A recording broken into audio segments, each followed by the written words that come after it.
¿Qué tal? ¿Cómo estáis? Bienvenidos a este programa de análisis un día después de las elecciones de Estados Unidos. Gracias a los que nos seguís en el canal de televisiones conectadas del país, los que estáis también ahora mismo en directo desde la portada del diario El País, Cadena Ser o HuffPost. Acaba de hablar Joe Biden. A lo largo de este programa recogeremos sus palabras para decir que ha felicitado a Donald Trump, le ha llamado, que va a haber una transición pacífica de poder y anunciar que se ha hecho mucho durante su presidencia y que además todo lo que está en marcha se irá viendo en los próximos años, que el camino está claro y que ese es el camino que hay que seguir. Primeras palabras de Joe Biden horas después de que la candidata Kamala Harris apareciese también en otro lugar simbólico en Washington, Howard University. Allí había escogido el sitio para celebrar su victoria. Es una de las universidades históricas negras de Estados Unidos. Allí anoche no salió a hablar a sus simpatizantes, a sus votantes. Ha sido después, ayer por la tarde en Washington, cuando finalmente Kamala Harris, ante muchos jóvenes votantes, decía esto. The outcome of this election is not what we wanted, not what we fought for, not what we voted for, but hear me when I say, the light of America's promise will always burn bright. While I concede this election, I do not concede the fight that fueled this campaign. Lo cierto es que las cifras son inapelables. En el conteo final de los delegados que obtiene cada uno de los candidatos, podemos ver que claramente Donald Trump ha ganado estas elecciones a la espera de que se cuenten todavía unos cuantos votos en Nevada y en Arizona. Pero ahora mismo Trump tiene 295 delegados frente a los 226 de Kamala Harris. Es una mayoría absoluta dentro de un reparto de delegados donde la mayoría está en 270. Y esto, una de las razones fundamentales es porque en los estados bisagra, los 7 estados bisagra que podían decidir estas elecciones, en todos ellos ha ganado Trump. 5 de ellos están ya decididos y en Nevada y en Arizona sigue manteniendo una ventaja bastante importante en ese recuento final de votos. Ha habido más jóvenes que han votado a Trump, ha habido más mujeres que han votado a Trump, ha habido más afroamericanos que han votado a Trump y una corte también que se hace muy limpio en elecciones como estas. El 60% del votante rural ha sido para Donald Trump, mientras que Kamala Harris ha retenido prácticamente el voto en las grandes capitales de Estados Unidos. Pero esas cifras se irán analizando con detalle en los próximos días. El votante joven, el votante latino, que también ha crecido mucho en cuanto a Trump. Incluso también en lo que ha sido un votante tradicional demócrata, que es el votante urbano, a pesar de haber ganado en muchas capitales de estados, Trump ha seguido avanzando en prácticamente todos los votos hasta conseguir esa mayoría que muchas encuestas prácticamente no predecían. Sara Canals estuvo precisamente ayer en ese escenario en el que Kamala Harris se dirigía a sus votantes, a sus simpatizantes, después de conocer el resultado. Sara, ¿qué sensación te dio cuando hablaste con la gente? ¿Qué pensaban después de un resultado que ha sido tan rotundo en favor de Donald Trump? Bueno, pues la verdad es que allí lo que nos encontramos fue sobre todo una mezcla de sensaciones. Había no solo muchos estudiantes, también gente de Washington, simpatizantes, padres con sus hijos, gente mayor también, ¿no? No solo eran estudiantes, aunque es verdad que predominaban. Pero bueno, una mezcla de sensaciones, frustración, tristeza, pero pudimos sobre todo sentir mucho apoyo de todos los que estaban allí para respaldarla y para estar en ese discurso, y no le guardaban ningún tipo de rencor, ¿no? Sino todo lo contrario, la arroparon muchísimo. Eso lo vimos a lo largo de estos 15 minutos más o menos, fue un discurso breve. Y básicamente lo que me decían es que buscaban respuestas, ¿no? Respuestas para entender todo lo que ha pasado, esa victoria arrolladora de Donald Trump.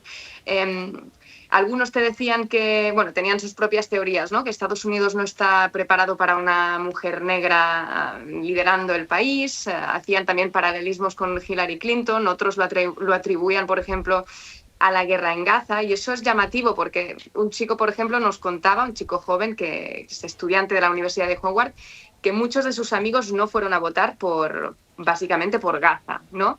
Y es que es una de las crisis que ha heredado Harris de Joe Biden. Y de hecho en la universidad, si te fijabas bien, también en algún edificio, no era muy evidente, pero había alguna pegatina en esa línea, ¿no? En la línea de Harris, criminal de guerra, o fotos con Kamala Harris y Joe Biden y decían dos caras de una misma moneda. Es decir, que eso le ha pasado factura también de alguna manera, y otros nos decían preocupados que, claro, que Estados Unidos está ahora viviendo un retroceso, ¿no? Así que ellos esperaban ansiosos que apareciera Kamala Harris, porque se sienten ahora mismo, nos decían, más o menos huérfanos. Una chica, por ejemplo, nos explicaba que quiere ver a Harris seguir en la vida pública, involucrada en política, pero veremos si eso ocurre. Y, bueno, ante todo fue un discurso triste, así que muchos esperaban esas palabras de fuerza, de ánimo, y para aguantar, ¿no? Durante estos 4 años que les esperan. Sobre esta propuesta de que pueda Harris seguir en la vida pública, ayer ella misma decía que concedía la victoria a Donald Trump, pero que no concedía el hecho de seguir luchando. ¿Hay alguna pista, algún detalle de qué puede hacer a partir de ahora Kamala Harris? Pues la verdad es que habló con términos muy genéricos, ¿no? Leyendo entre líneas tampoco, a mí por lo menos no me quedó claro si ella prevé seguir en primera línea de la política cuando abandone la Casa Blanca.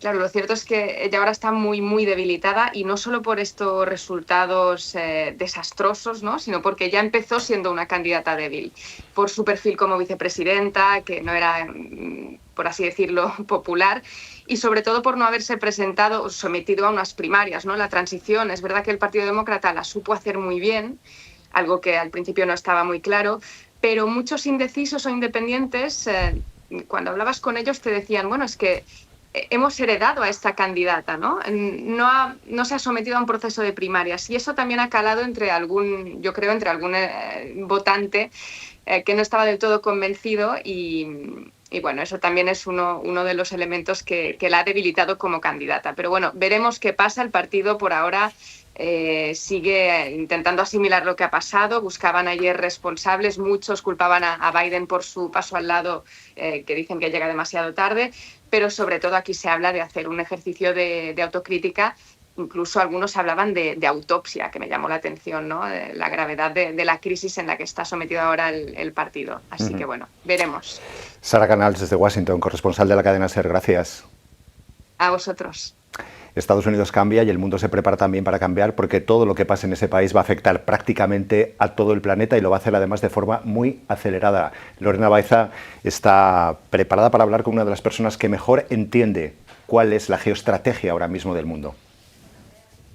De Asuntos Globales del país. Andrea, ya conocemos a Trump como presidente con la legislatura que hizo a partir de 2017. Ahora vuelve al poder por una segunda vez, pero es verdad que el contexto internacional es muy diferente. Y hoy en la crónica que escribes en El País hablas de un tsunami geopolítico global. ¿Por qué? Pues por varias razones. Una la acabas de mencionar, que el contexto de hoy es muy diferente de aquel en el que él alcanzó la presidencia en 2016. Tenemos dos elementos de turbulencia enorme en la guerra de Ucrania y en la guerra que se desarrolla en Oriente Próximo, y esto ya de por sí construye un escenario completamente diferente. Pero el segundo motivo es que el propio proyecto de Trump hoy es bastante diferente del 2016. De entrada porque él ha hecho experiencia. En aquel entonces no estaba preparado para la presidencia y se rodeó de figuras del establishment republicano, gente del entorno de las Fuerzas Armadas, que actuaron como freno a sus instintos. Creo que esta vez se rodeará de un tipo de equipo muy diferente que no funcionará como contrapeso. Y por esto creo que será mucho más duro el impacto que se proyectará a escala internacional desde la Casa Blanca. Hay un factor también que es clave, aparte de la experiencia que estás mencionando, y es que Trump se ha mostrado como alguien impredecible en muchos asuntos, pero muy claro también en otros. Por ejemplo, él ha llegado a asegurar que podría conseguir un acuerdo de paz para Ucrania y que además podría hacerlo rápido. La pregunta es ¿cómo? Sí, en efecto, él en algunos ámbitos se ha mostrado ambiguo, pero en otros, como tú subrayas, ha sido muy claro. Y en este aspecto en concreto en Ucrania, la lógica induce a pensar que su planteamiento es altamente problemático. ¿Por qué? Porque un acuerdo solo es posible si Putin se siente como inducido a sellar alguna clase de acuerdo.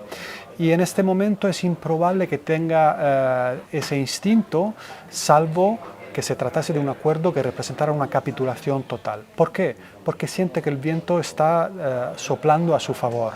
El apoyo para Ucrania está menguando, tanto desde Europa como para lo que es la perspectiva desde Estados Unidos, donde Trump ha dejado claro que no tiene muchas ganas de seguir sosteniendo. En estas circunstancias, pensar que Putin quiera sentarse a negociar una paz que sea más o menos un compromiso aceptable es irracional. Por lo tanto, es dudoso que Trump pueda lograrlo, salvo que estuviese dispuesto de entrada a reforzar sensiblemente el apoyo a Kiev, como para que Putin piense que le convenga negociar. Pero esto es bastante dudoso y entonces la geometría de un posible acuerdo es bastante escurridiza y solo puede tener sentido caso de un resultado que sería una auténtica capitulación para Ucrania. Por eso creo que los europeos deberían preocuparse bastante de cuáles pueden ser los desarrollos en ese conflicto a partir del 20 de enero. Y en este tablero internacional hay otro lugar también importante, el gigante asiático, China. ¿Cómo se pueden ver afectadas las relaciones comerciales con esta victoria de Trump? Desde luego, esa es la relación fundamental del siglo XXI. Son las dos superpotencias económicas, tecnológicas, y el devenir de esa relación es la que marcará el mundo en el que viviremos en este siglo.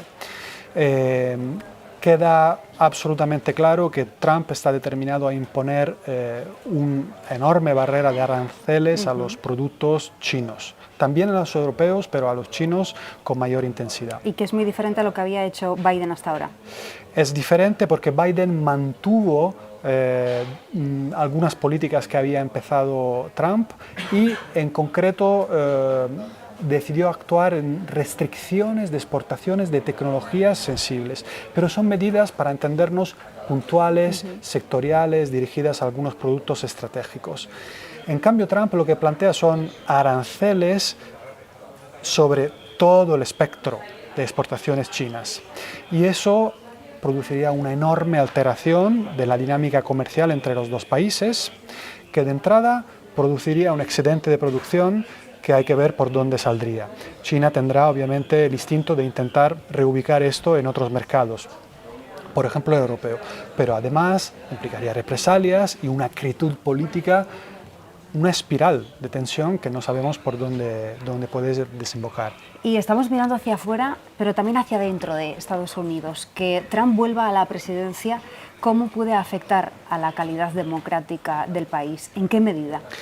Pues a mi juicio en medida máxima. Y esto es un problema existencial para Estados Unidos, pero además también a escala más amplia. ¿Por qué?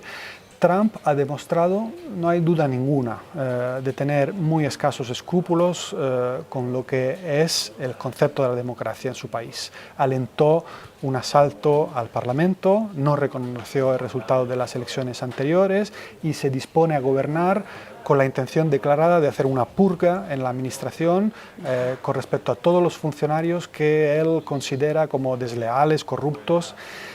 Todo induce a detectar un instinto autoritario que ha sido explicitado. Por lo tanto, el riesgo de que se vea erosionada la democracia estadounidense es alto. Por supuesto, es una democracia muy fuerte, sólida, con contrapesos, pero el riesgo es alto. Y lo que ocurre allí tienen inevitablemente un efecto expansivo en el resto del mundo por la importancia que este país tiene. Andrea, muchas gracias por tu análisis y por esas pinceladas, Carlos, como estamos escuchando, que ya nos muestran un poco cómo puede ser el camino que va a marcar esta legislatura que arrancará Trump con la investidura oficial que se va a producir en enero. Gracias, Lorena. Justamente una de las preguntas también es quién va a organizar la transición en Estados Unidos de poder. La noche de celebración en este acto que estamos viendo ya nos dio alguna pista. Allí, en esa transición, puede estar esta mujer que está apareciendo ahora mismo, que es Susie Wiles, estratega de campaña de Donald Trump. También puede estar Mark Pompeo, el que fuese secretario de Estado. Robert Kennedy Jr., hijo de Robert y expresidente también, y sobrino del expresidente Kennedy, es un activista antivacunas y que se presentó como independiente, es uno de los hombres fuertes. Por supuesto, sus hijos, que están ahí junto a Trump, y claro, Elon Musk, un personaje que se ha convertido en el que susurra al oído todo el tiempo a Donald Trump. Pero ya escuchando a Lorena y a Andrea, quedan pendientes también otras muchas preguntas respecto a lo que puede pasar fuera de Estados Unidos, no solamente allí. Hay 75 días hasta el juramento del próximo 20 de enero para asimilar a este hombre naranja que vuelve a la Casa Blanca. Silvia Ayuso es corresponsal del País en Bruselas. Silvia, si Trump decide no apoyar más la guerra de Ucrania, por ejemplo, ¿Europa puede mantener ese apoyo a Zelensky por sí sola? La respuesta corta es no. O sea, es algo que creo que saben todos, lo sabe el propio Zelensky, que ya bastante antes de las elecciones de esta primavera advirtió en Estados Unidos que sin Estados Unidos la guerra no puede ir. Se nota en el nerviosismo que hay también no solo en Europa con la seriedad que se ha alcanzado, o sea, la gravedad con que se ha recibido la victoria de Trump, pero también el propio Zelensky hoy, recordemos que están todos en Budapest durante 2 días y el propio Zelensky ha advertido, ha hecho un discurso diciendo que sería suicida que Europa permitiera hacer concesiones en esta guerra. El problema es que Europa sola, como he dicho, no tiene la capacidad ni siquiera defensiva. Recordemos que la OTAN, el gran porcentaje del gasto del presupuesto es de Estados Unidos, y Trump ha sido muy claro también en este sentido, que no va a apoyar a los países que no lleguen al menos al 2% de defensa, entre los que está también España, por supuesto. Además de este asunto de la OTAN, que es una cosa que ya se arrastra del primer mandato de Donald Trump, ¿qué otros efectos más o menos inmediatos puede tener la presidencia de Trump en el momento que se ponga en marcha en Europa? Yo creo que lo que más que preocupa en Europa es algo que han dicho ya todos, es la palabra imprevisibilidad. Con Trump, aunque es un viejo conocido ahora de Europa, viene más reforzado que nunca, y esto preocupa aquí porque ahí pues, el contexto es mucho más difícil que hace 4 años. Aparte de las guerras y los conflictos geopolíticos en los que Europa también se está jugando muchísimo, o sea, Europa ha definido la guerra de Ucrania como una cuestión existencial, pero también es que la propia Europa está viviendo un cambio. Estamos viendo un incremento de la extrema derecha, de los populismos. Está Orbán insultante, que ha sido el primero que salió a felicitar a Trump cuando todavía no estaba nada, apuntaba, pero no estaba todavía decidida su victoria. Y luego pues están las cuestiones, pues bueno, lo que ha mencionado antes también Andrea, la cuestión de los aranceles. Europa tiene miedo de quedarse en una disputa también entre Estados Unidos y China, cuando Europa tiene sus propios problemas con China, su propia disputa. Por supuesto, Ucrania. Está la cuestión de qué va a pasar con el cambio climático, que es una gran apuesta de Europa, en la que ella misma ahora, con todos estos populismos y escépticos del cambio climático que estamos viendo desgraciadamente día a día, pues también tiene más problemas para avanzar su propia agenda y sus propios compromisos. Está la cuestión de la guerra en Oriente Próximo, donde Europa también se la está jugando y tiene muchas dificultades ya de por sí para hablar de una sola voz. Bueno, eso son una serie, y luego los problemas propios de Europa, pues también como que la implosión de Alemania, del gobierno alemán, por ejemplo, ahora, que añade una incertidumbre más en momentos en que Europa le está costando demostrar una sola voz. Claro. Silvia Ayuso, corresponsal del País en Bruselas, gracias. Buenas tardes. Pues justamente nos vamos a fijar en Alemania. Trump es probablemente el candidato más populista, el más racista, el más cercano a la extrema derecha, que podría haber escogido Estados Unidos, y justamente en un momento muy crítico en Alemania, cuando horas antes de ese triunfo, salta la coalición de gobierno en Alemania después de la destitución del ministro de Finanzas por parte del canciller. Barbara Setz es corresponsal del País en Berlín. Marc, ¿cómo ha sentado ahora mismo, en este momento justo en Alemania, el triunfo de Donald Trump? ¿Qué efectos puede tener? Bueno, yo creo que me refiero que en toda Europa, ¿no? Y con la particularidad quizá de que Alemania es un país muy, muy ligado, especialmente ligado a Estados Unidos por la historia, por ser una de las potencias ocupantes después de la Segunda Guerra Mundial, Estados Unidos de Alemania, y por ser todavía la gran potencia protectora, militarmente protectora de Alemania. Y por lo tanto, la hipótesis de una retirada de Estados Unidos de Europa, digamos que afecta más a Alemania que a Francia, ¿no? Donde no hay bases americanas, donde Francia tiene una bomba atómica, nuclear, tiene un paraguas defensivo que Alemania no tiene y para el cual depende de Estados Unidos. En este sentido, la victoria de Trump y lo que pasa o deja de pasar en Estados Unidos tiene un impacto particular en Alemania. Y luego la parte económica, evidentemente. Alemania es una potencia exportadora, depende de la exportación, y si Trump empieza a poner aranceles, a castigar los productos alemanes, como los automóviles, ¿no? Pues Alemania, que ya está en recesión por segundo año consecutivo, sufrirá, ¿no? Y sufrirá más. Y por todos estos motivos, pues claro, la victoria de Trump y la victoria clara de Trump han sido motivo de preocupación, que, como decías, además coincide con una crisis interna del gobierno alemán, ¿no? Es como si las crisis se superpusiesen a otras crisis y en el mismo día hay se anuncia un cambio de gobierno en Washington y otro en Berlín. Ese cambio de gobierno en Berlín, esa democracia un poco, coalición de gobierno que salta un poco por los aires, hace que sea irremediable que se tengan que celebrar elecciones el próximo año, a principios del próximo año en Alemania, ¿o es una crisis que se puede reconducir y volver a recomponer la coalición tripartita? No parece que se pueda reconducir, realmente es un divorcio. Lleva mucho tiempo que no se soportaban unos a otros, que tenían políticas y no solo políticas, sino el diagnóstico que hacían sobre la situación económica, porque el motivo de la ruptura es las políticas económicas y financieras. Y eran tan opuestos los programas, las ideas, los diagnósticos y las soluciones que proponían, que esto ya se había convertido en algo insostenible, además de las fricciones personales. Entonces, en Alemania lo que va a haber... Me acuerdo de la palabra que utilizó Macron cuando disolvió la Asamblea en junio, o finales de mayo, junio del pasado, ¿no? Dijo, Francia necesita una clarificación. Bueno, no clarificó nada porque todavía quedó más liada la política francesa, pero ahora sí que en Alemania puede haber una clarificación, ¿no?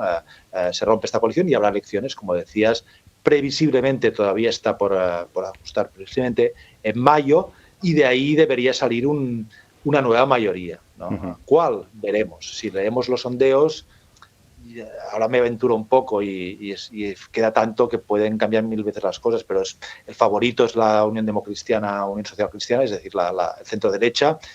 Más probable es que el futuro gobierno lo lidere el centro derecha. Quién sabe si quizá en gran coalición con el Partido Socialdemócrata, quizá no lo sabemos, en coalición en todo caso, ¿no? Porque es un país de coaliciones y donde el paisaje político, como también ha ocurrido en otros países, en España entre otros, se ha dividido, ¿no? Y han aparecido nuevos partidos, pero sí, es el momento de la clarificación. Y dicen, se podía pensar, no es el mejor momento, es muy inoportuno que haya un cambio de gobierno en Alemania, precisamente ahora que llega Trump, ¿no? Pero al mismo tiempo se puede pensar que ahora que empieza un nuevo capítulo con Estados Unidos, a Alemania y a Europa le conviene un gobierno fuerte y con una mayoría sólida y con capacidad de interlocución con Washington. Muy brevemente, Marc, y ya sé que es también aventurarse, ¿es posible pensar que en Alemania pueda gobernar la extrema derecha a partir de las próximas elecciones alemanas? Yo casi diría, nunca hay que ser tajante, ¿no? Porque luego te equivocas, pero yo casi tajantemente diría que no, imposible. La extrema derecha tendrá muy buen resultado, según los sondeos. Veremos, queda campaña, no sabemos todavía la fecha, etcétera. Pero podría llegar a ser la segunda fuerza. Esto sería una cosa inaudita en un país como Alemania, además, ¿no? Pero aunque esto pase, aquí hay lo que llaman el cortafuegos, que nosotros llamamos el cordón sanitario, que los franceses llaman el Frente Republicano. Aquí hay un cortafuegos y no es imaginable 2024 que la extrema derecha llegue al poder en Alemania, ni siquiera, diría, en un gobierno regional. Marc Bassets, desde Berlín, muchas gracias. Muchas gracias, Carlos. Hay un océano de por medio entre Estados Unidos y Europa, pero hay un país y todo un continente que está pegado a Estados Unidos. Ese país es México y ese continente es América Latina. Javier Lafuente es el subdirector del País América. Javi, la inmigración ha sido uno de los temas centrales de Trump durante toda esta campaña, pero hay mucho más que pueda afectar a México en los próximos meses, ¿verdad? Hola Carlos, buenos días desde México. Pues sí, la verdad es que, digamos, podríamos aventurarnos a decir que México va a ser el país que más complicado lo va a tener a priori. No hay señales nada halagüeñas de que ya hemos experimentado a Trump como presidente. Creo que deberíamos creerle en las amenazas que ha hecho de aranceles. Yo creo que la parte económica va a sufrir, el peso mexicano ya lo está notando y evidentemente las restricciones a la política migratoria van a repercutir indudablemente en México. ¿En qué sentido crees que puede afectar también a otro de los focos que al menos aquí en España hablamos mucho, que es Venezuela? El país gobernado por Nicolás Maduro, la crisis venezolana, ¿puede haber ahí también movimientos que afecten a Venezuela y a toda esa parte de América Latina? Yo creo que sí, yo creo que con Trump absolutamente todo el mundo va a estar afectado e indudablemente Venezuela. Recordamos que durante la primera administración de Trump surgió la figura de Juan Guaidó, que se autoproclamó presidente interino de Venezuela y que fue una operación de alguna manera impulsada, apoyada por Estados Unidos, por la administración Trump, con John Bolton en aquel momento, jugó un papel muy importante. Trump recibió a Guaidó en esa figura de presidente interino en la Casa Blanca. El Congreso de Estados Unidos también. De hecho, se rompieron relaciones hasta el punto de que la embajada de Venezuela en Estados Unidos se le dio a ese gobierno que se creó interino en el exilio un tanto raro, disfuncional, y que bueno, pues luego trajo consecuencias muy duras para la oposición. Indudablemente va a afectar. Ahí está el tema petrolero también. Lo que no me aventuro a decir va a ser de qué manera, porque también no podríamos dudar de que Trump pueda llegar a una especie de acuerdo, de diálogo con Venezuela, que por otro lado está respaldado por Rusia.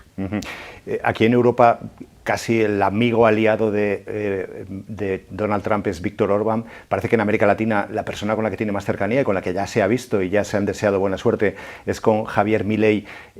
Argentina, ¿cómo puede esto también afectar a un país como Argentina? El hecho de que Trump esté en la Casa Blanca y tenga esa cercanía con Javier Milei. Javi. Bueno, indudablemente Argentina tiene una simpatía, vamos a decir, ideológica y incluso, no sé, como de performance entre Javier Milei y Donald Trump, ¿no?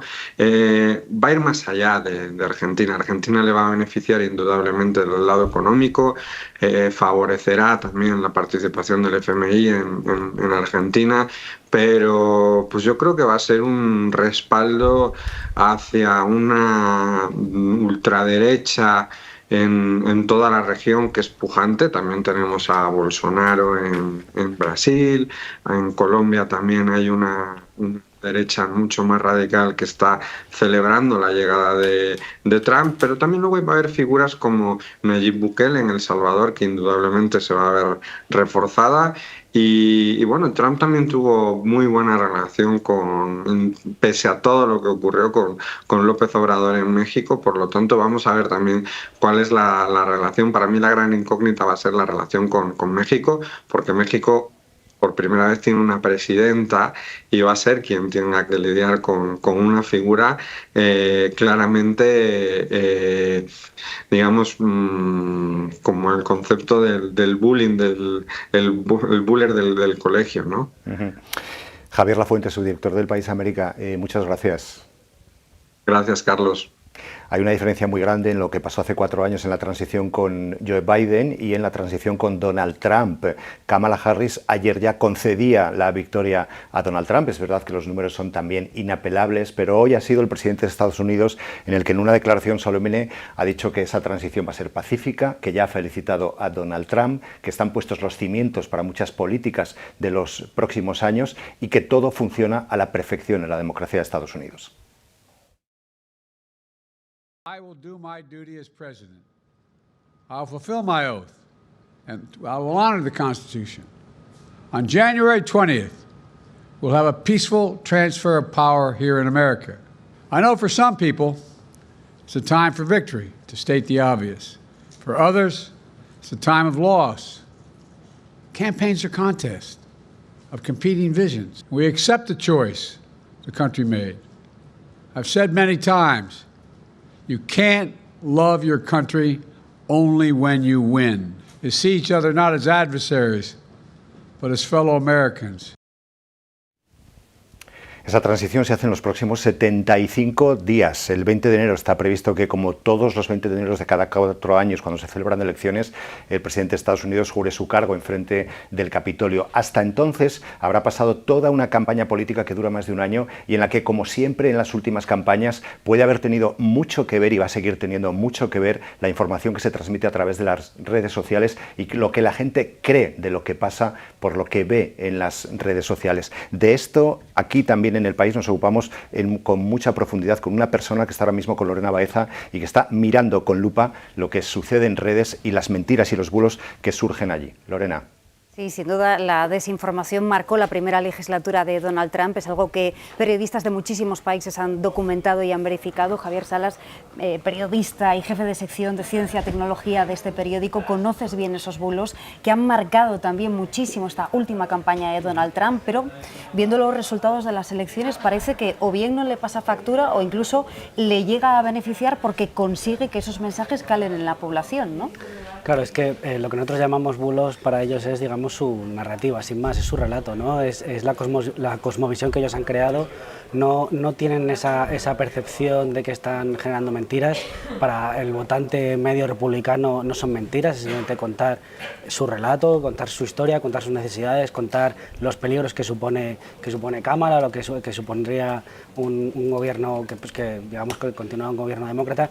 Y para ellos, digamos que tienen montado todo un ejército de influencers, para lo que nosotros entendemos como influencers, que son influencers del bulo, quiere decir, son gente que está permanentemente generando narrativas tóxicas y mentiras y demás, que difunden todo tipo de bulos, que si quieres entramos en detalle de qué tipo de bulos difunden, pero para ellos es simplemente contar su verdad, ¿no? Y esto es una cosa que ha pasado ya muchísimo tiempo, desde que empezamos a hablar de todo esto de las verdades alternativas, de la realidad alternativa, de la posverdad, y ya es una cosa, digamos, que está asentadísima, ya es muy difícil discutirlo, ¿no? El decir, es que estáis mintiendo, es su verdad y es muy difícil sacarles de esa cosmovisión. ¿Y cuáles son esos bulos que más se han extendido que ahora nombrabas?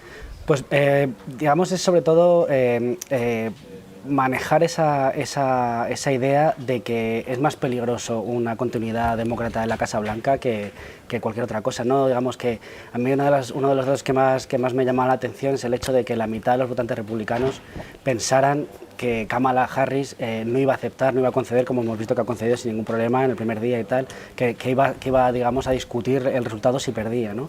El hecho de que es algo que hizo Trump, por cierto, claro, bueno, él todavía no había concedido. Salió derrotado en las elecciones y es un fracaso o un fraude electoral que en este caso no ha denunciado. Exacto, ¿no? Digamos que esa misma narrativa, ¿no? El hecho de que muchas veces no sabemos si lo que está funcionando es simplemente una disonancia cognitiva del votante republicano, ¿no? Es decir, que ellos saben que su líder, que Trump, no ha concedido en las últimas elecciones, ¿no? Ellos saben que no ha reconocido su derrota. Entonces, cuando la gente, cuando le preguntan en Pew Research, les preguntan, ¿vosotros creéis que si Kamala pierde va a aceptar la derrota? La mitad dice que no va a aceptar la derrota, que está en juego la democracia si son, digamos, los demócratas los derrotados. Entonces, en ese en esa cosmovisión es muy fácil ir tirando, cuando compras ese discurso, ¿no? Es muy fácil ir tirando bulos que vayan reforzando esas ideas, ¿no? El hecho de que, pues, que tienen conexiones, no sé, que tienen planes comunistas, han utilizado la inteligencia artificial para generar memes, para jugar con esas ideas. No les cuesta mucho dar el salto al meme ridículo, por así decirlo, porque al fin y al cabo también forma parte mucho de su retórica la broma, ¿no? Es una broma, no te lo tomes en serio, pero digamos, es una gota malaya, ¿no? que van conformando ese discurso. Es decir, que también es importante entender que quizás es muy distinta la forma en la que analizamos o recibimos la desinformación de Donald Trump o del lado republicano aquí en España y en Estados Unidos. Sí, digamos, también es un poco por cómo es nuestra cultura, ¿no? Digamos que ellos están polarizados, ellos lo ven de una manera, ¿no? Su debate, por así decirlo, su debate político, su debate público, pero nosotros lo vemos aquí, directamente vamos a reírnos de las cosas que dice Trump y reírnos de las cosas que dice, por así decirlo, su grupo, su facción, y tomamos como natural las reacciones que tiene Kamala y su gente con respecto a estas cosas, ¿no?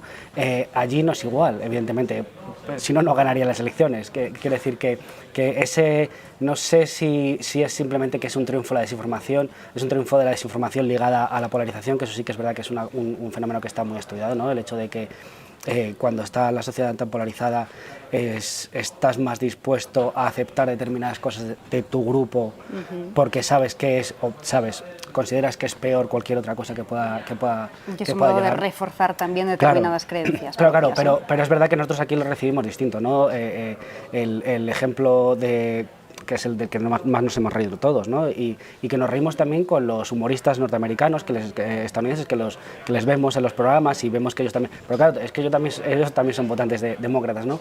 El hecho de que si los inmigrantes haitianos se comían los perros, se comían los gatos y demás, eso para nosotros es una cosa completamente ridícula, que lo es una cosa completamente risible, que lo es, pero dentro de su discurso maneja otros argumentos, ¿no? Digamos que le llega a la gente de otra manera. Estás hablando de que es una metáfora para ellos. Admite, J. Vance admite que es mentira, pero dice, vamos a seguir diciéndolo. ¿Por qué? Porque refuerza ideas, ¿no? Refuerza que los inmigrantes hacen cosas raras, que no se adaptan, que no están en nuestra cultura. Además tiene una particularidad del tema de los haitianos, que son, para entendernos, marrones, como dicen, son gente racializada, para entendernos, pero no son latinos. Y ahí, cuando estaba, digamos, tan en disputa el voto latino, es una manera muy sutil de, digamos, al supremacista blanco.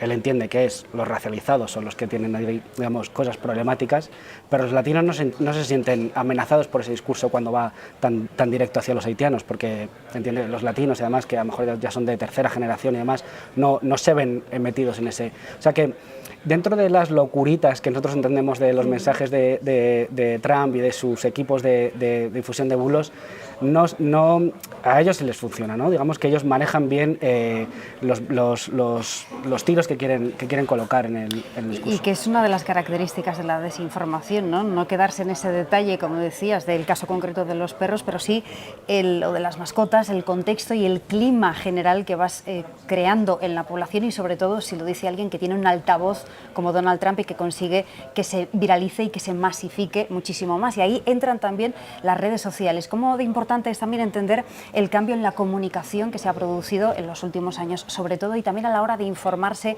en los jóvenes, que no utilizan tanto los medios tradicionales, sino las redes sociales, que es además ese factor que consigue la viralización enseguida, muy rápida, de este tipo de bulos. Sí, ellos han sido muy inteligentes, digamos que ellos han aterrizado muy bien, pero estamos hablando ya desde 2016, ¿no? Digamos que han sabido aterrizar muy bien en estas herramientas, han sabido siempre utilizarlas muy bien. Sobre todo para una cosa, que lo que hablamos antes de la polarización y de la desinformación funciona especialmente bien cuando estás generando un clima de ansiedad. Y ese clima de ansiedad, esa gota malaya que sí que están lanzando permanentemente en redes sociales con respecto a estamos sometidos a una invasión, no paran de entrar por la frontera. Esto con respecto a la inmigración. La inflación también lo han utilizado muchísimo, han hablado muchísimo de que el coste de la vida es imposible y demás, de que no hay acceso a la vivienda. Quiero decir, ese tipo de cosas, con su retórica muy loca, muy exagerada, muy lo que queramos, pero están generando permanentemente un clima de ansiedad, porque en redes sociales es mucho más fácil, ¿no? Nosotros estamos acostumbrados a un consumo de medios mucho más jerarquizado, mucho más de esta es la noticia de apertura, esta es la noticia de primera página y demás. Cuando tú estás consumiendo la gota malaya de los canales de desinformación, ya sea en Twitter X, ya sea en Telegram, ya sea donde sea, eso sí que es un flujo permanente de susto, de gente haciendo cosas raras, no sé, de drogadicción, fentanilo, inmigración. Todo este tipo de cosas va generando un clima de ansiedad que además lo van mezclando porque comparten muchas historias con otros países. Lo que pasa en el Reino Unido también lo consumen y dicen, veis, en estos, Elon Musk, por ejemplo, decía que en el Reino Unido estaba a borde de la guerra civil. Ese tipo de mensajes van generando esa sensación de, madre mía, es que estamos de verdad en un riesgo existencial si continúan gobernando los demócratas. Y entonces, es un doble camino, ¿no? Por una parte, cuando hay un sentimiento generalizado en la población de descontento con la clase política, con los medios tradicionales, es un buen contexto, digamos, entre comillas, para que la desinformación cale, y al revés, porque esa misma desinformación provoca más descontento, provoca más polarización en la sociedad, ¿no? Sí, al final, es verdad que muchos académicos digamos, ponen el origen de todo en más o menos la crisis 2008, ¿no? Es que confluyen ahí, digamos, un par de trenes que chocan, que es la crisis económica y la eclosión de verdad de los mensajes en las redes sociales, ¿no? Digamos, la capacidad de utilizarlo de verdad con fines sociales, políticos, ¿no? Entonces, a partir de ese momento sí que se produce ese juego, ¿no? de vasos comunicantes entre la necesidad de darle explicación a lo que nos está pasando, ¿no?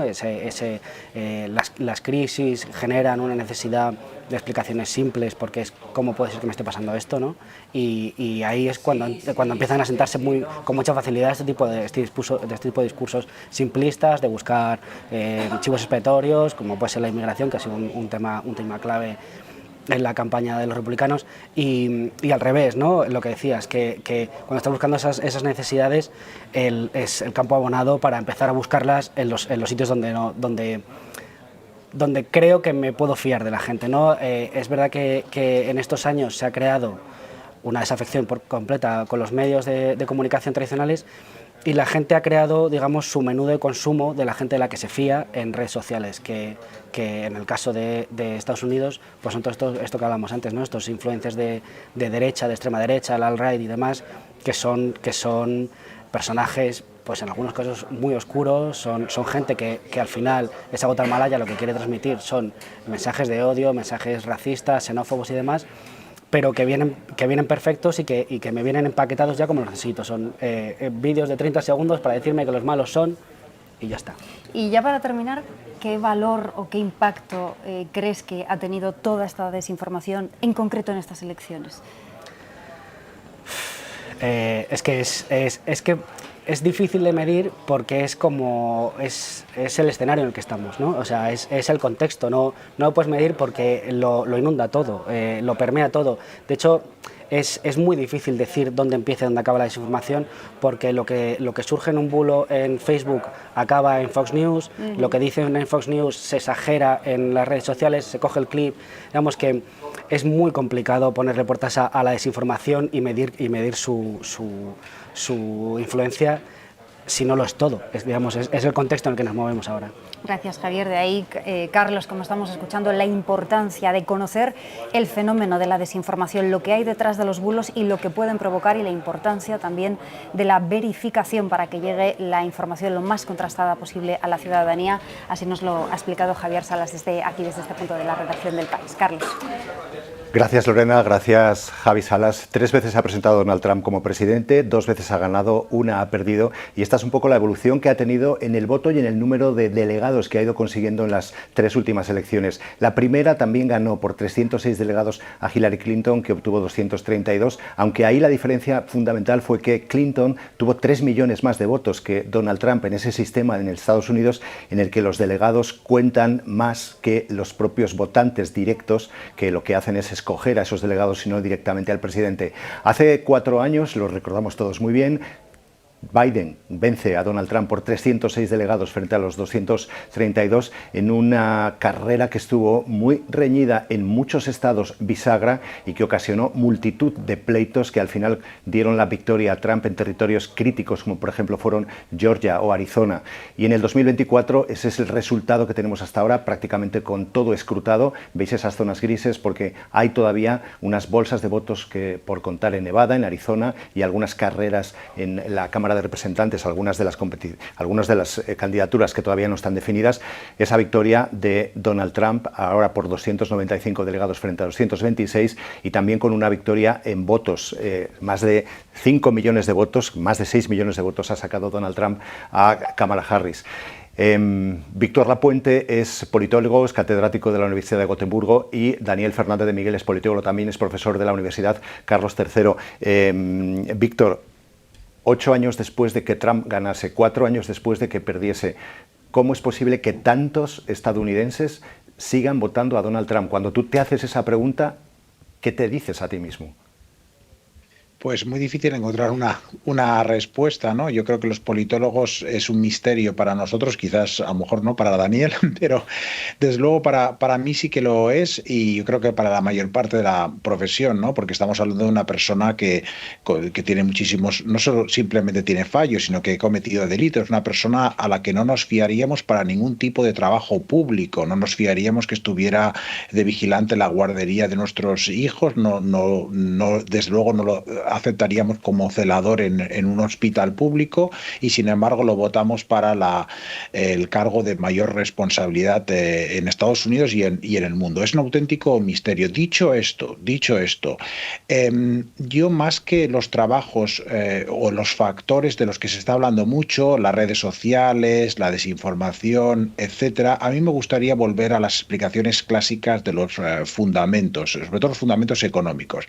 Yo creo que hay un trabajo que está circulando en estas últimas horas, un trabajo desde hace ya bastante tiempo, en el cual unos expertos empezaban a pronosticaron el resultado de estas elecciones, no basado en las encuestas. Se han hecho muchísimas encuestas a los ciudadanos, más de 800.000 americanos han sido encuestados y sin embargo apenas el acierto no ha sido francamente muy bueno, han vuelto a subestimar el voto a Trump y sin embargo lo que hacía este trabajo es no mirar las opiniones públicas, mirar a la opinión pública pero en una cuestión muy concreta, lo que miraba sobre todo es a los datos económicos. Este tipo de modelos eran muy frecuentes hace unos años y ahora creo que se van a volver a poner de moda. Miran básicamente cuál es la situación de la economía, y en este caso la inflación es muy importante, para las probabilidades de reelección del partido que está en el gobierno. Y la idea es básicamente los ciudadanos cuando consideran que el partido que está en el gobierno no está haciendo una buena tarea en la gestión económica, buscan a la alternativa, aunque esta fuera Trump. Y lo que predecía este modelo es con una precisión prácticamente absoluta, ha acertado mucho más que las encuestas y efectivamente pues anunciaba la victoria de Trump en todos estos estados bisagra donde ha arrasado. Entonces, por lo que sea, los americanos han considerado que durante los años de Trump se vivía mejor, como mínimo el poder adquisitivo ellos veían que era mayor y la inflación ha castigado mucho a Biden, ¿no? Esto creo que es muy importante subrayarlo. Las redes sociales sí que han importado, pero fijemos la paradoja de que los demócratas han invertido muchísimo más dinero en redes sociales. Estamos hablando de los bulos y la desinformación que ha habido por parte de los republicanos, la red Twitter, Elon Musk, etcétera. Nos olvidamos de los millones que han puesto los demócratas con unos equipos muy sofisticados para tratar de targetear a un grupo concreto de jóvenes y de personas a las que pueden alcanzar con un mensaje de TikTok o de Instagram, etcétera. Y al final eso no ha funcionado mucho, no ha surtido mucho efecto.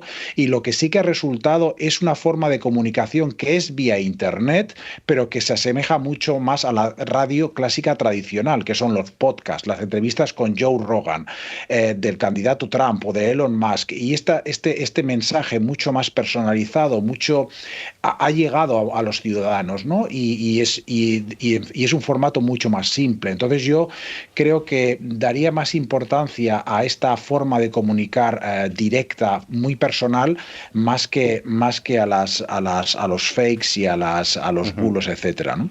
Joe Rogan, que si no me equivoco es el podcast más escuchado del mundo, si no me equivoco también creo que Spotify le paga $100.000 a la semana a este podcaster por la emisión que tiene en ese momento. No sé si, Daniel, tú puedes resolver el misterio que ha planteado Víctor, y en cualquier caso, ¿por qué en países democráticos van triunfando, en el caso de Estados Unidos es muy evidente, candidatos que parece que lo único que hacen es cuestionar precisamente esa democracia?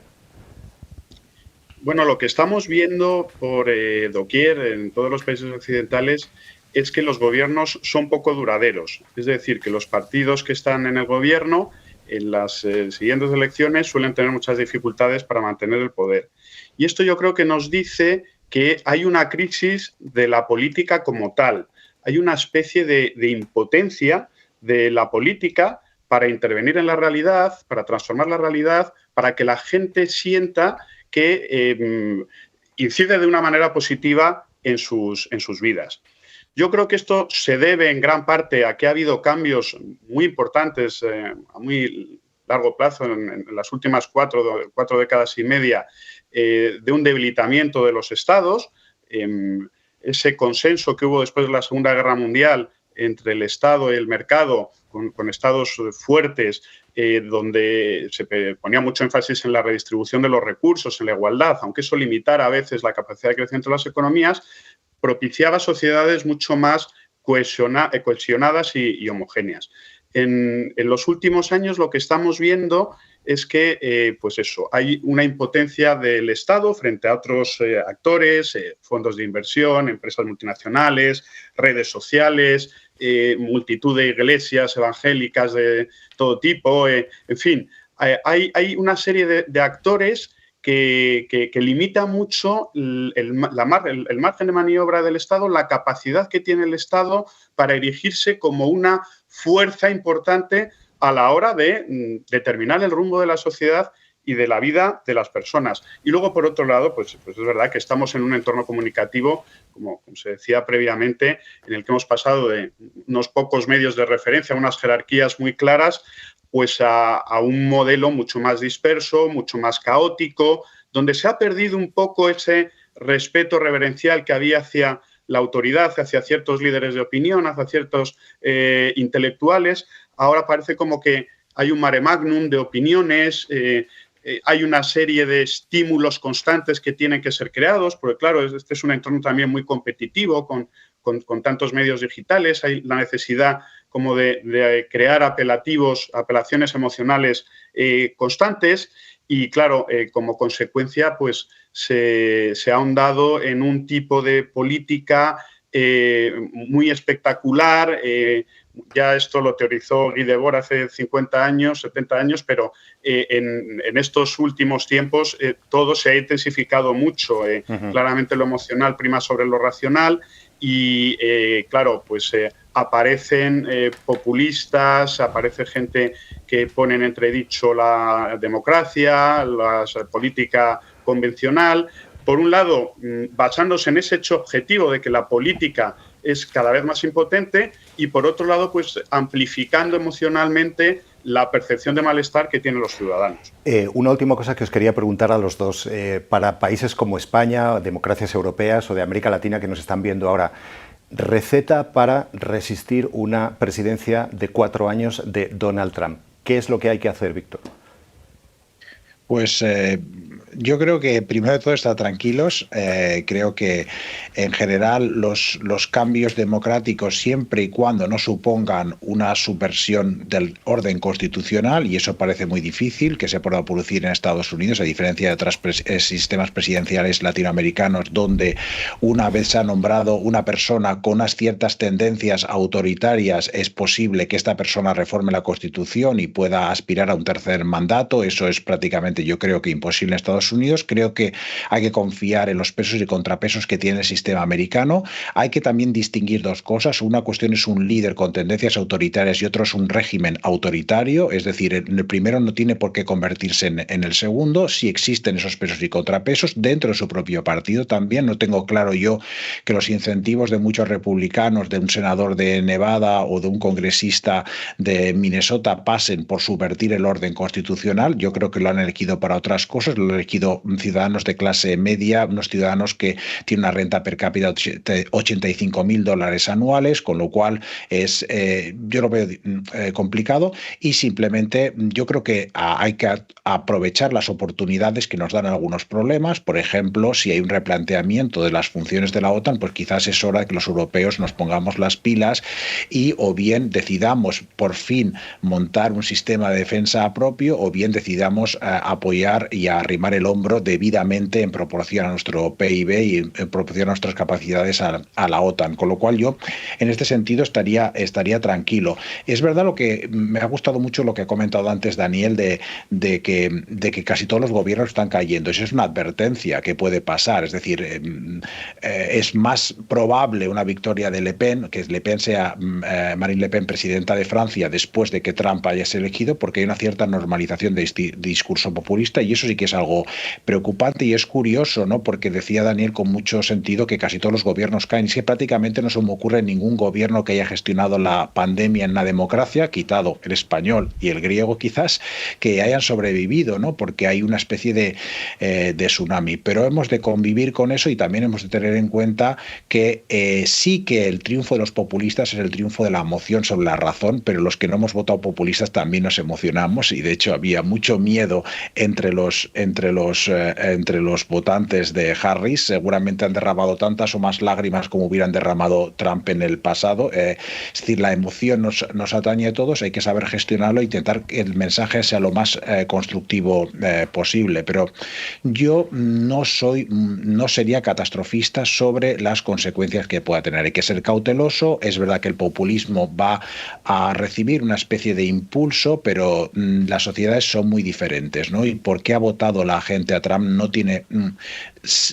la relación en Estados Unidos es mucho más complicada de la que puede tener en Europa y hay que estar muy orgullosos, creo que, de nuestros sistemas parlamentarios multipartidistas que hacen mucho más difícil que se pueda encumbrar a un líder autoritario en un sistema presidencialista y aún así confío en el americano. O sea, toda la evidencia indica que nunca ha caído una democracia con una renta media tan alta y con tantos años de experiencia como la americana. Así que, bueno, mantengamos la esperanza. ¿Cuál es tu receta, Daniel?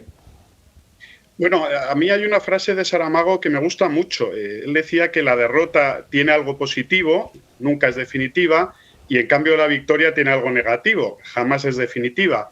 Y digo esto porque en este tipo de situaciones siempre el temor que tiene la gente de que se perpetúen estos procesos es muy alto. Lo que más miedo da es que se inicie un proceso irreversible, digamos, ¿no? Y que sea como muy a largo plazo.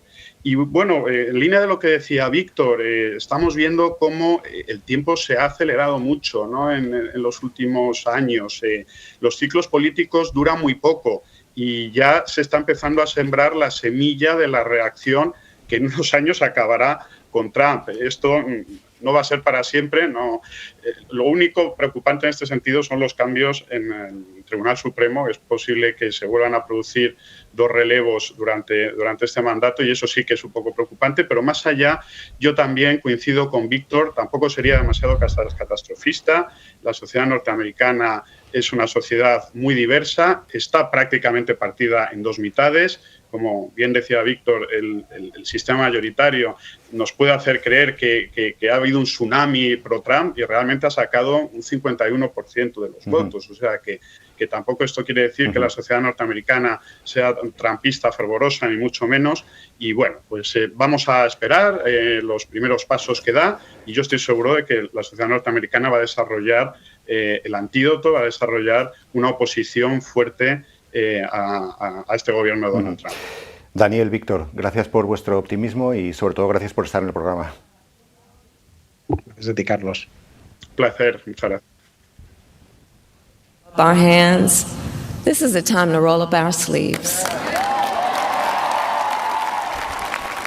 This is a time to organize, to mobilize, and to stay engaged for the sake of freedom and justice and the future that we all know we can build together. Es parte del discurso de Kamala Harris ayer concediendo la victoria a Donald Trump. Por cierto, despedimos ahora mismo a los espectadores que nos estáis viendo en directo en el canal de televisión del país, en Televisiones Conectadas. Vamos a seguir unos minutos de programa y continuamos ahí con nuestra programación habitual. Juan Verde ha sido asesor consultor de prácticamente de todos los últimos presidentes demócratas en Estados Unidos, incluido del propio Joe Biden. Ha seguido muy de cerca las elecciones, está allí ahora mismo en Estados Unidos. Juan, te hemos acompañado a lo largo de esta campaña con tus análisis. ¿Por qué latinos, mujeres, jóvenes han votado esta vez más a Trump? Creo que estás muteado en el ordenador, ¿Puede ser? Muchas gracias por Ahora esa sí. pregunta. La verdad es que es difícil de entender, ¿no? Pero lo cierto es que el Partido Demócrata no ha sido capaz de movilizar a esas bases nuestras, que son desde luego los latinos, los afroamericanos o incluso la mujer, que yo creo que no se entiende la victoria de Donald Trump sin entender el cómo y por qué un segmento de la población que era el voto femenino no salió en los números que esperábamos, ¿no? Y particularmente nos sorprende el hecho de que Kamala Harris, que era la fiscal general, no pudo ganarle o convencer a las mujeres de no votar por una persona que ha sido condenado por abuso y desde luego temas relacionados al sexo, ¿no?, de la mujer. Pero el por qué, yo creo que fue al final que los latinos y los afroamericanos que votaron por Donald Trump entendieron que el tema económico y el tema de la inmigración era más importante que los temas que nosotros proponíamos. En el caso de los hispanos, por ejemplo, las encuestas demuestran que en los últimos 4 años más hispanos han pasado de clase pobre a clase media y clase media a clase alta que en ningún otro periodo de la historia de Estados Unidos, y sorprendentemente muestran menos solidaridad con los inmigrantes que vienen detrás, ¿no? Y eso es naturaleza humana, desde luego, pero nos debería preocupar a todos esa falta de solidaridad, ¿no? Eso por un lado. Y por otro, creo que francamente el Partido Demócrata ahora es fácil explicarlo a toro pasado, pero debemos haber cambiado de candidato mucho antes. Al final nos vimos en una fase final de la campaña de 96 días, cuando nos solemos tardar aproximadamente un año en llevar a cabo una campaña de estas características, ¿no?, con un candidato nuevo. Hay una serie de factores que lo explican, pero yo creo que es un misterio. Y sobre todo que las encuestas volvieron a fallar, ¿no? Yo creo que también las encuestas nos ayudan a medir la temperatura y a medir cómo van reaccionando nuestros mensajes, y en este caso se habían equivocado una vez más de forma estrepitosa. El Partido Republicano en los últimos años prácticamente ha destrozado lo que era el Partido Republicano tradicional en favor de un candidato como Donald Trump. ¿Qué tiene que hacer ahora el Partido Demócrata? ¿Pasa también por eso, por encontrar un candidato parecido a Trump, populista pero demócrata? ¿Cuál es el camino que tiene que seguir, según tu punto de vista, que conoces tan bien por dentro ese partido, los demócratas, para poder recuperar en algún momento el poder en Estados Unidos? Yo, fíjate, creo que estamos ante un momento muy, muy importante en la historia del Partido Demócrata, porque tenemos que pararnos, reflexionar sobre qué hemos hecho mal y qué tenemos que hacer diferente de cara a los próximos 4 años. Yo creo que la explicación no es encontrar a una personalidad populista como Donald Trump o como Obama en su momento lo fue. Yo creo que la estrategia del Partido Demócrata tiene que pasar por volver a apostar por el movimiento ciudadano, que aparezcan no 1, ni 2, ni 3 figuras importantes, sino que aparezcan miles de ellos en las comunidades, en los estados, en los condados, en las escuelas, en las universidades, que la gente vuelva a creer en la política como la mejor forma de cambiar todo aquello que no nos gusta. Y para eso necesitamos un movimiento ciudadano. El futuro del Partido Demócrata está en los movimientos cívicos y ciudadanos, porque la gente está harta de los partidos tradicionales y de los políticos tradicionales. Esas nuevas figuras tienen que salir de las bases y de los movimientos ciudadanos.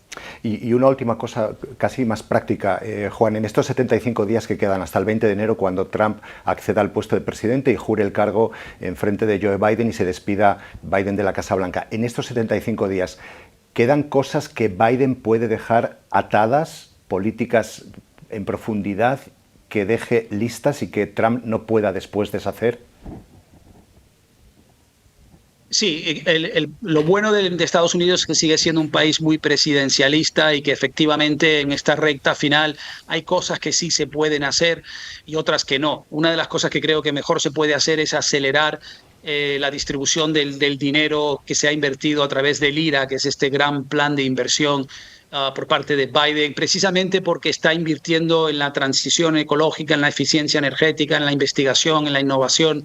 Y estos son factores que van a determinar la competitividad futura del país. Lo estamos haciendo principalmente en los estados republicanos.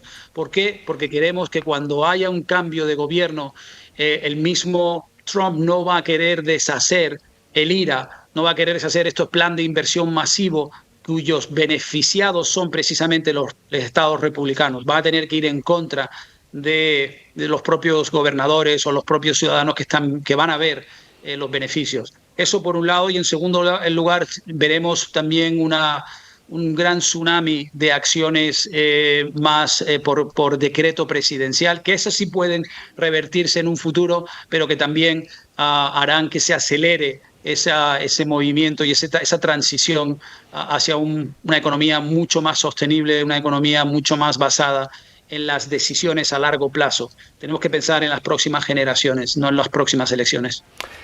Juan Verde, consultor político, asesor de presidentes en Estados Unidos, incluido Joe Biden. Gracias. Un placer. Yep, Trump returning to the White House is a huge, historic comeback for someone who literally never went away. Of course, Trump's already super busy. First, he's got to move all those classified documents back into the White House.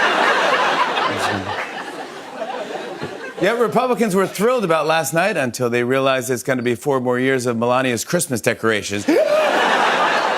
Red Rob. It was a tough night for Democrats. Today they turned to Elon Musk like, so tell me more about living on Mars. How close are we? Yet the election wasn't really close. It was a big night for Donald Trump and a bigger night for Don Julio.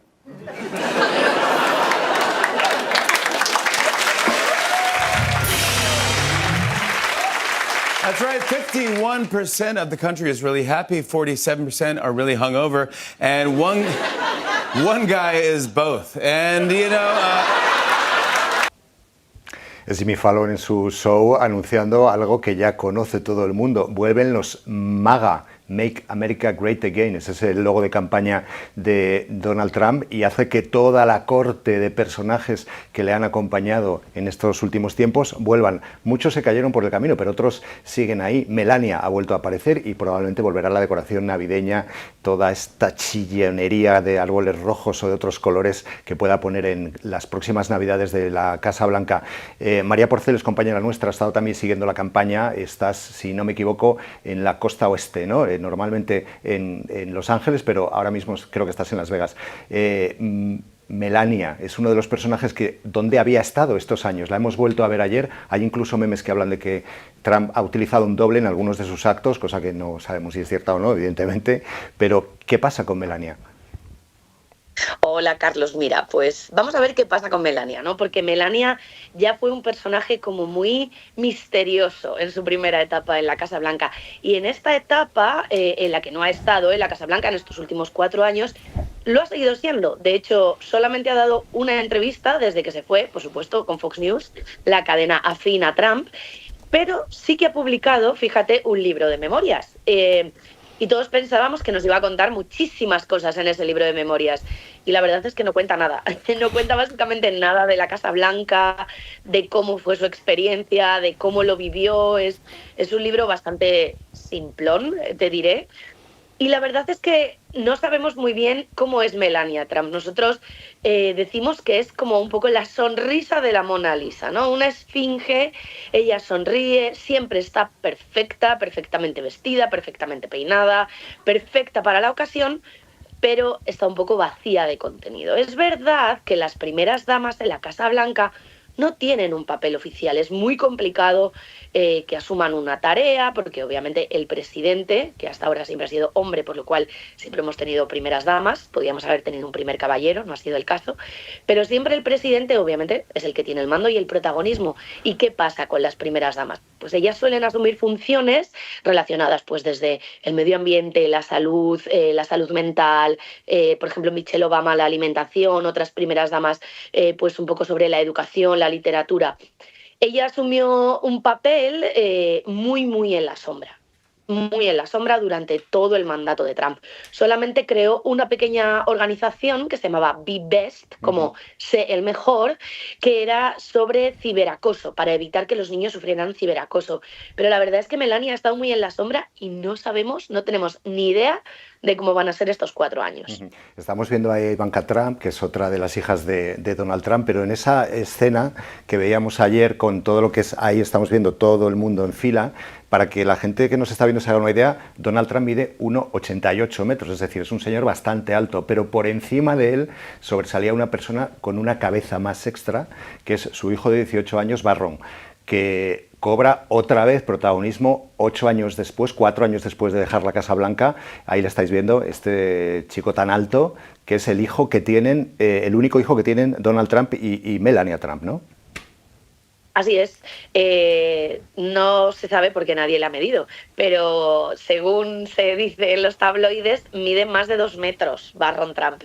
Tiene 18 años y es muy probable que él no vuelva a la Casa Blanca, por lo menos durante el primer par de años, porque acaba de empezar a estudiar en NYU, en una de las universidades más prestigiosas de Nueva York, está en una escuela de negocios y en cambio es bastante curioso porque, como sabréis, los chicos cuando se van a la universidad en Estados Unidos se van a vivir al campus universitario y él estudia en Nueva York pero vuelve a dormir a casa, a la Torre Trump. Entonces probablemente se quede en Nueva York y no se marche a Washington. Ya en la primera legislatura de Trump, tanto Melania como Barron tardaron casi 6 meses en mudarse a la Casa Blanca para que el chico acabara la escuela. Entonces ahora pues ya probablemente Barron se quede estudiando en NYU y lo que no sabemos es si Melania pasará temporadas con él o estará más en Washington o tendrá la excusa perfecta para poder quedarse en Nueva York. ¿Y qué más podemos esperar de los MAGA en estos próximos meses, María? Pues mira, podemos esperar, por ejemplo, cambios con respecto a la otra vez, porque el papel de Ivanka, a la que tú nombrabas, que veíamos ahí, a mí me sorprende porque va vestida de azul, que el azul es el color demócrata. Como veis, todos los hombres llevan corbata roja y las mujeres van en tonos neutros, pero Ivanka va de azul. Ivanka fue una de las asesoras más importantes con su marido, Jared, en la primera etapa de Trump. Y en cambio está completamente desaparecida en esta segunda etapa y muy probablemente no la volvamos a ver en la Casa Blanca. Ellos viven en Miami con sus hijos, una vida muy tranquila y son multimillonarios, así que no necesitan volver a la Casa Blanca. Pero sí veremos probablemente nuevos personajes en este culebrón de los Trump MAGA. Ellos no son mucho de tener grandes amigos públicos, grandes nombres que les den apoyo. Por ejemplo, pues siempre los Obama o Kamala Harris han estado más relacionados pues con la realeza de Hollywood, por así decirlo, ¿no? Como más con a lo mejor artistas, escritores, pero los Trump pues obviamente no, y no se espera que tengan grandes apoyos públicos y ellos son una familia, la verdad, con tal y como es Trump, que todos sabemos que es un hombre pues muy gritón y que siempre habla y habla, sus mítines son de 2 horas. Melania en cambio es mucho más discreta y ellos como familia sí que son mucho más discretos, mucho más cerrados, no se sabe muy bien qué hacen, les gusta mucho vivir en Florida, pero ahora van a tener que estar en Washington. Y por ahora vamos a saber muy poquito de ellos y probablemente incluso cuando estén en la propia Casa Blanca sabremos bastante poco de ellos. He dicho que estabas en Las Vegas, lo he dicho bien, ¿no? ¿O estás ya en Los Ángeles? Estoy en Las Vegas esperando a que salgan los resultados de el último, quedan 2 estados claves por saber, Nevada y Arizona, pero bueno, ya sabemos que ya no tienen importancia porque ha ganado Trump, pero estoy en Las Vegas, pero pronto me voy para Los Ángeles a seguir informando. María Porcel, un gusto, ya sabes. Gracias.